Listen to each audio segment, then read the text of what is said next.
Hey guys, welcome to a recap of The Real Housewives of New York, episode 11. The case of the missing phone, but it should really be called the case that Erin did not want because, ooh, all the girls gave it to her. Y'all, but I felt like it was much deserved because I felt like Erin was steering the pot in all these ladies' businesses, and I feel like in the next episode, it's gonna be Sai's turn. So, in this episode, let's focus on Erin. But, guys, do not forget to like, share, and subscribe for more content like this. Let's get into this episode. Now, where we last left off, honey, we were witnessing the wrath of Uba. Uba is not the one to get started with. She will shut down. Now, she was very passionate in expressing to Erin that she was not the one to be playing with. Do not take her phone, do not touch her phone. And we kind of learned why she's so passionate about this. And it's because, she's a single woman and she has a responsibility that in the morning and in the evening to reach out to her family to let them know that she's okay, especially when she is traveling, which makes sense because she doesn't have a partner to really that she could like count on to look after her, so she's like on her own as a woman.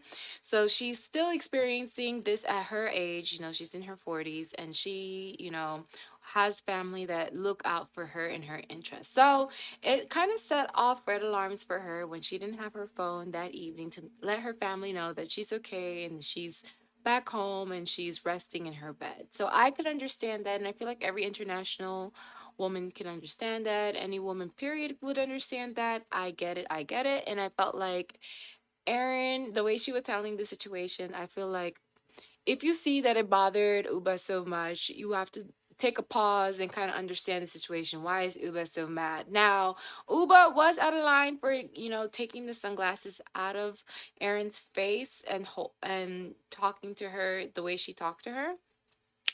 But honey, I feel like, when you play these stupid games, doing these pranks, these are grown women. When you play pranks, sometimes pranks go wrong.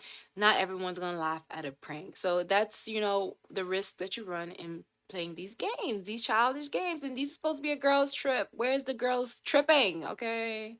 Now, talking about a girls' trip, these girls are trying to have some fun. At least Sai wants the fun to start. But I feel like something about Sai doesn't give me fun. It's just the tone in which she said, okay, ladies, let's have fun. And I'm like, I don't think I believe you, honey. I feel like, Sai doesn't give me fun. She does give fashion. She does understand the importance of food, but I feel like she doesn't give fun for me. I feel like I'm a little bit feeling let down with Sai, but I am loving Jessel. Jessel has grown on me so much. Jessel was the star of this episode. She was giving us funny moments. She was giving us a list. But before we get into that, let's get into this whole situation, this car ride, all the way for these ladies to have, their first drinks, their rum punches, and then to their lunch. So, okay. Uba is still mad at Erin, and so she is deciding that since Erin had her phone for 45 minutes, that she will be withholding Erin's sunglasses away from her for 45 minutes as well. And there's a timer. Now, Erin is not having that. Poor baby, her eyes are sensitive to the sun. Okay, they are sensitive to the sun, and she needs her sunglasses. And plus, it's a part of her look. But Uba, she's a woman. She knows where to hit where it hurts. So she takes um Erin's sunglasses for 45 minutes, sets a timer, and let Jenna know that she is not giving, she's not budging. Okay, now Jenna is acting like the mom of the group, even though she doesn't want to be the mom. Honey, you are the mom of the group in this moment, because I feel like Jenna was taking care of Erin in her moment of fragility, even though Erin was a little mean to Jenna, saying to the other ladies how she doesn't fly coach. So it's so nice to see that Jenna, even though with all this happening, that she is gonna be a friend to Erin. And I feel like Erin recognized this at the end, and then she kind of gives an apology, but it wasn't really an apology because no sorry was said. But she said that she kind of understood where Jenna was coming from in her situation when all the ladies were coming for her.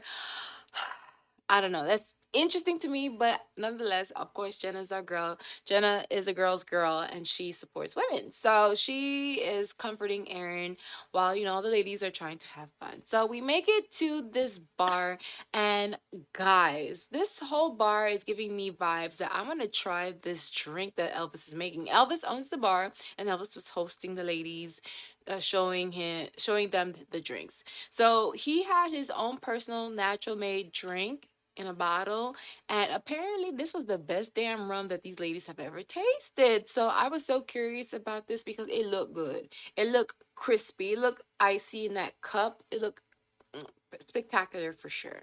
So I was loving these ladies, taking on this experience and trying out, because they could have been taking the basic route and said, okay, let me just stick to the drinks that I usually get and not taste the island, the island's known rum punch. So everyone was enjoying the drinks until honey, these ladies start getting into it, y'all. So this fight gets dragged on and there's revelations being made. So Uba exposes Erin by calling her out, saying that she called Bryn a social climber. And this is a shocking news to Bryn. She's like, excuse me, she doesn't climb nothing. She takes only elevators, okay? And Erin, she stood by with what she said. She's like, yeah, but I thought I told you. And Bryn was like, no, I never knew this part. I didn't know that you said that. And I'm like, oh my God. Now Bryn is wind up onto Aaron, and it's just gonna turn into a whole pile-on situation. And this is too much for Aaron, where she kind of storms off and takes some space from these ladies. And I feel like I kind of wanted them to end it. I felt like, okay, give it to her now, give it to her good, but then let's drop it and move on because we need to enjoy this girls' trip.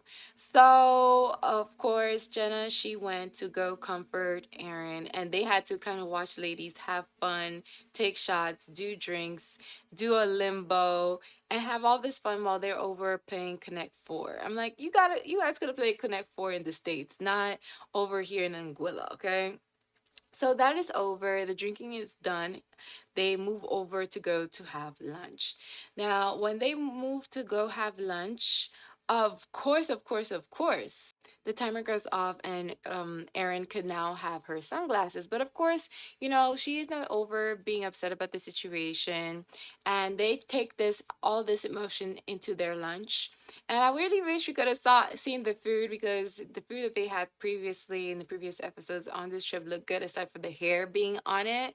So we got to kind of see them have small talk. Every one of them had their moment in the bathroom, because I guess, they didn't stop filming, but these ladies obviously needed like a pee break, because I felt like every 2 seconds someone else was leaving to go use the restroom while we have a whole situation going on. So it becomes a moment where, okay, Sai and Uba and the ladies are having a conversation about how it's perceived that Uba is the angry black woman when she's just trying to be passionate. So I'm like, okay, we are already having this kind of touchy subject already with this franchise, when they just already kicked all the other castmate members and brought in this new one. So how they're addressing this, I felt like this is such a touchy subject. It's a girls' trip. These ladies are half drunk. Is it really time to have such a conversation like this?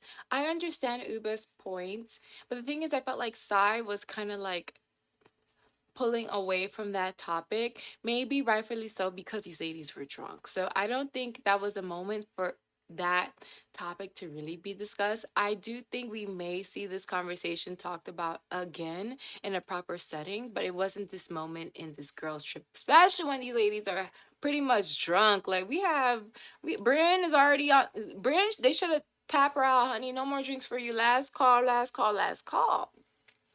So ultimately, Erin didn't even finish drinking her drink. When she got back, enough was enough, and she was just tired of these ladies coming for her. So she left the table. I thought she was gonna leave and go back home, okay? Because the way she was acting, she was not looking like she was gonna stay with these ladies back in the villa. So she decides ultimately to leave, even though I felt like there were several moments where the ladies were trying to find a resolution for them to stop fighting, and I was rooting for that because I wanted wanted this to drop and I wanted ladies to have fun. But I feel like, Sai is not really the fun police. I just don't get fun from her. I just feel like, oh, she feels like, I don't know. I don't know. It's something about Sai is not giving me fun, okay? But ultimately, Uba is standing her ground. She feels like, what Aaron did to her was wrong. Bryn, she supports and she rallies for Uba. And, she tries to tell her, well, your delivery could have been different. But Uba is like, no, I'm passionate and I mean what I say and I say what I do. Okay.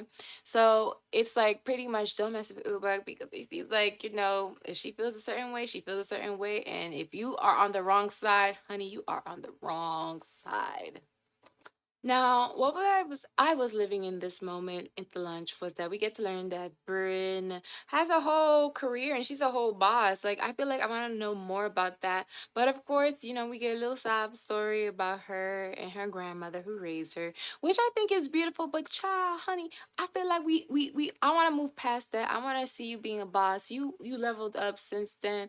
I want to know how you running these streets and how people are coming to you as clients, okay, coming to you. Like she's a boss in her PR firm. So I want to see more of that. I would love to see that more into the season, her at her workspace, because we gotta see Bryn always having fun, being the life of the party. But I would love to see her being a boss and being serious. No more sap stories, at least for 2 more episodes, okay? I'm just saying. Like, who works only 10 hours a week and gets paid? I want to know. Bryn, you better, maybe she keeping that secret to herself. Maybe. I don't blame her though. Now, back at the villa, we see Erin and she's having a phone call with her father. And I felt like she's not telling him the whole story because I felt like she just said enough for him to understand that what Uba did was wrong. The part where, she came to her face and touch her sunglasses off her face. But I felt like, Erin kind of left out the part where, Uba didn't like that she was pushed into the pool and that her phone was taken away from her for not only 2 minutes. It was quite a moment. It was quite a moment. Wasn't it 45 minutes that you took Uba's phone for? Like, I feel like if she had said that to her dad, then her dad would have, at least been like, okay, that's uncalled for. You guys are grown women, not children.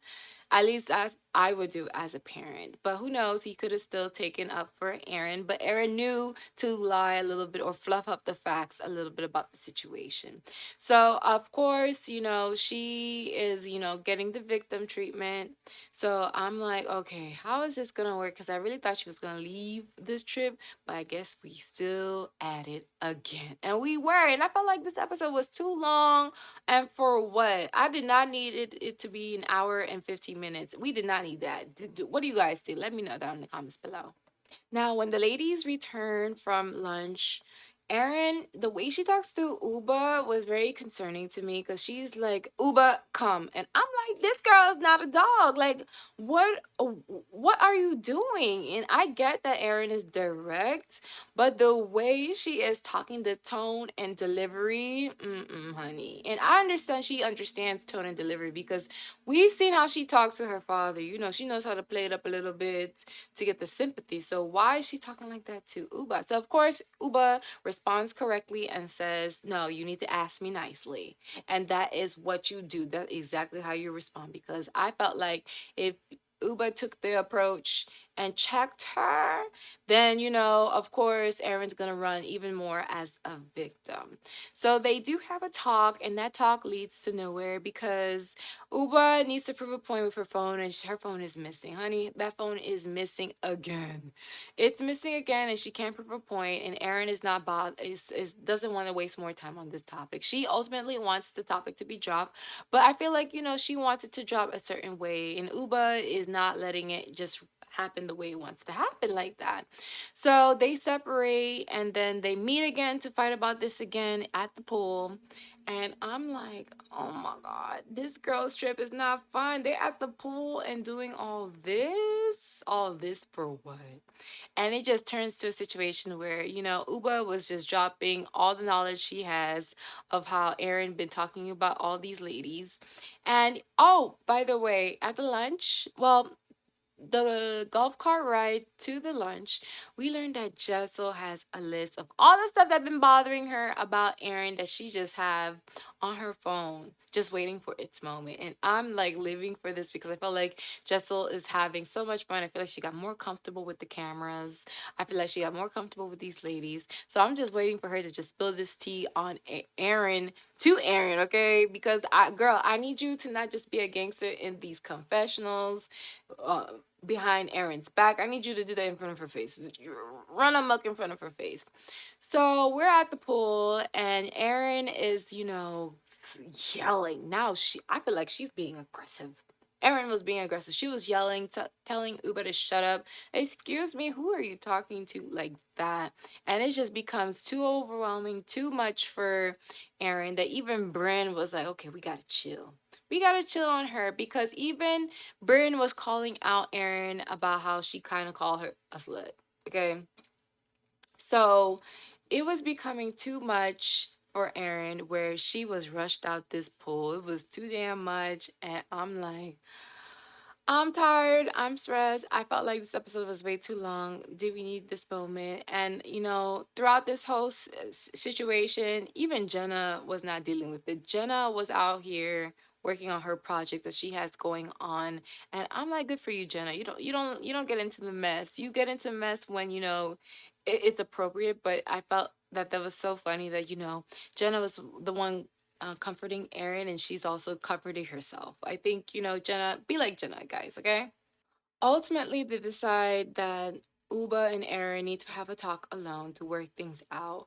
And of course, as always, when it's just those two, and we not focusing on the phone situation, they come to end this whole situation after pretty much halfway throughout the episode. So I'm happy, these two are moving on from the situation, but I'm still side eyeing Erin. I feel like Erin, she mixes the pot and then she gets burned and cries victim. So I feel like we should be very cautious of Erin. At least I would as her friend. And I feel like Uba sees it too. Uba is very wise and very keen to see that, Erin, she says a lot. She speaks about everyone's situation and acts confused why she's getting in trouble. And I hope that, we get this fiery Uba again. I was living for this moment. So, guys, we were able to have dinner now. Ladies, go get ready. Of course, Bryn is still flirting with Jenna. And I'm like, oh my God. I wonder what Jenna is feeling throughout this moment, because the way she was getting ready in her room and Bryn comes in her towel to go talk to Jenna, the look on Jenna's face, she was like, oh no, is this child serious? So, anyways, we are now seeing the ladies not head out to dinner, to come down to dinner. And, I'm living for the whole moment where Jenna, she is bonding with the staff. She's been such a good sport with talking with staff, talking to people in that community, and saying that she hopes that she has the chocolate brownies again at dessert because what they made was so good, super complimentary. She's a good guest. Now, the ladies, they are waiting for everyone to arrive to the table. And, since the situation is done and over, of course, they are getting ready to throw someone else under the bus. Okay, we can't have a calm situation. So, Sai reveals at the table to Aaron that, Jessel has a list on you.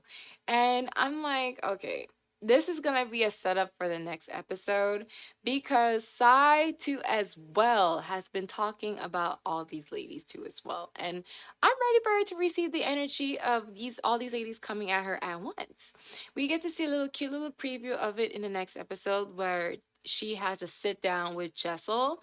And I have noticed that anytime we get a sit down with Jessel, things have gone good said. Like last time she just had to sit down, it was with Erin, and she said that Tribeca is just up and coming. So I know we are coming due for a funny one-liner from Jessel. So I'm ready for this because Jessel is my girl now. Jessel has grown on me. I'm living for her. I'm ready for her to confront her enemy face to face, okay? So guys, that was the trip. I felt like the girls' trip, whew, was not a trip that I desired to be on, aside for the fact that I do want that rum that Elvis was serving. Ooh, and the food without the hair. to be included. Okay. So, guys, that was the episode. Let me know your thoughts down below. Do not forget to like, share, and subscribe. And as always, share as much kindness as possible. Bye, guys.